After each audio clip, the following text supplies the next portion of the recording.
naman po tayo ng in-order online. Ito po yung cream. Yan. Napakadami pong nag-order dito. So, kung saan maraming order, doon tayo magtatry. Ito po yung cream para sa mga may pekas. So, tatry natin kung effect. Pantanggal daw ng dark spot.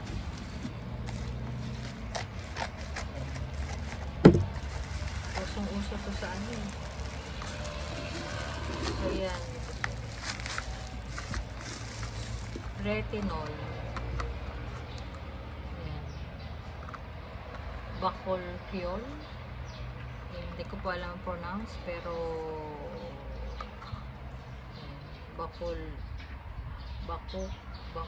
bakukyol. So, meron din siyang praying mask. Cucumber. Okay. Para po mas malinaw, binaliktad ko na. Ayan. Ito po yung usong-uso ngayon sa online. Ang retinol bakukyol. Tatak po siya ni Lux Organics. Ayan. Overnight Glow Gentle Treatment Cream. So, moisturizer na din siya. Helps smoothen the appearance of the fine lines while gently renewing the skin to reveal a firmer and radiant glow. So, itatry natin.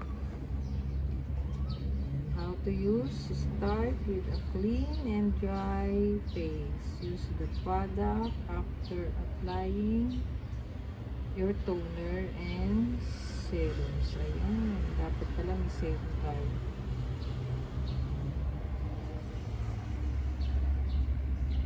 Bali, mild cleanser, hydrating toner, serums, moisturizer, retinol, moisturizer. So, yan po. Share ko lang yun. Open po natin yung laman. Tingnan natin.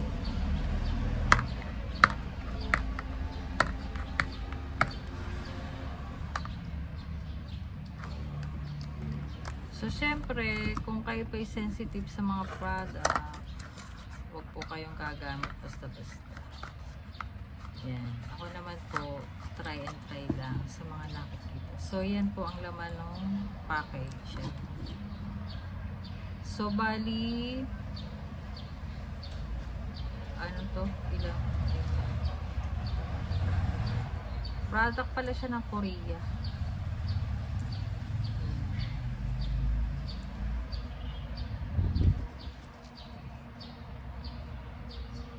Yan.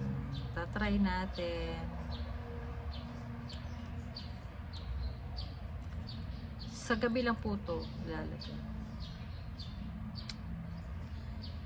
Okay, pag po maganda ang result, magagawa po ulit ako ng vlog for reviews.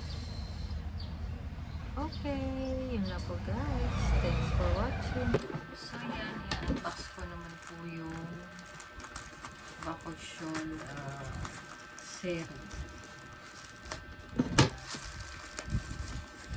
Tingnan ko kung alin ang mas magandang i-apply.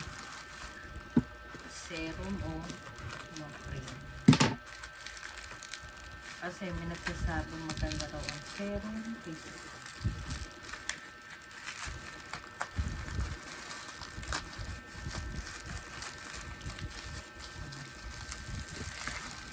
Grabe yung packaging. Kapal ng ano. Kapal ng balot.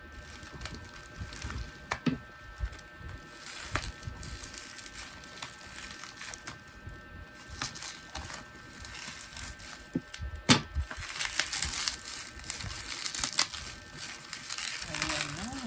Super trending po nitong product. Nakikita ko sa Facebook at sa TikTok. lagi ito na labas.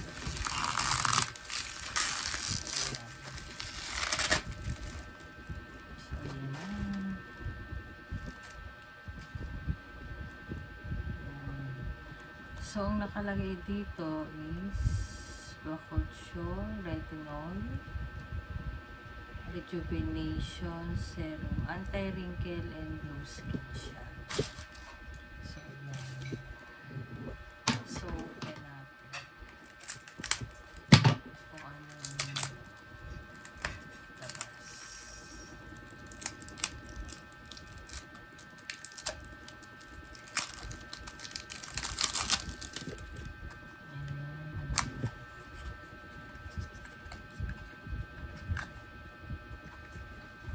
So, yan na.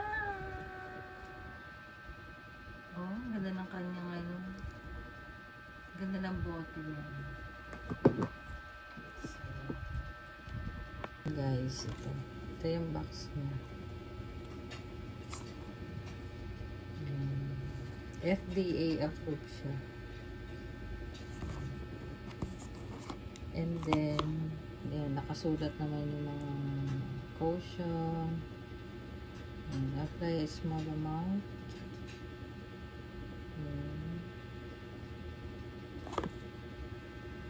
Tapos, nandiyan naman sa likod ng mga instruction kung paano gamitin.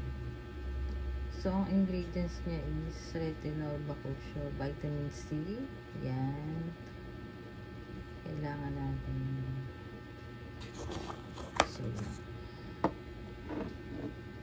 So, itatry po natin.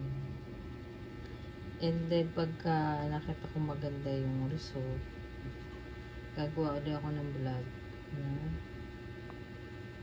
reviews. So, yan lang po. Thanks for watching. So, yan po. Ito po yung cream at ito po yung serum. Tignan po natin kung alin po ang mas effective. So, comment po kayo below sa mga nakagamit nyo. First time ko po magta-try nito.